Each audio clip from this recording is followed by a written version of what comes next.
জ্বালিয়ে দেওয়া। রমজান অর্থ কি? জবান খুলে বলেন না, রমজান অর্থ কি? জ্বালিয়ে দেওয়া। রমজান অর্থ হচ্ছে ছাই করে দেওয়া। রমজান শব্দের অর্থ হলো পুড়িয়ে ফেলা। ইজাদ দাখলা, যে কোনো সময়, শুধু 11 মাস পরে রমজান আসবে এমনটা না। শরীয়তের রমজান 11 মাস পরে আসবে। ইজাদ দা 11 মাস পরে আসবে। হাকিকতের রমজান 11 মাস পরে নাই। ইজাদ যখন যেই কোনো সময়, যেই কোনো মুহূর্তে রমজান আপনার ভিতরে প্রবেশ করতে পারে।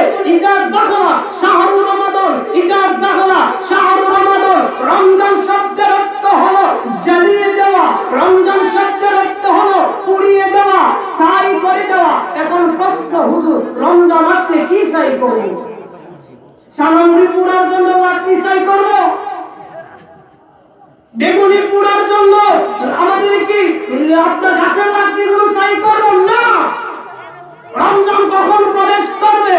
রমজান প্রবেশের জিনিস যখন আপনার ভিতর থেকে অহংকার, দেমাগ, হিংসা, আপনার বহরগুলো যেই দিন অন্তর থেকে জ্বালিয়ে দিবে, সেই দিন হাকিকি ভাবে আপনার ভিতরে ইজাদ দাখলা শাহরুর রমাদান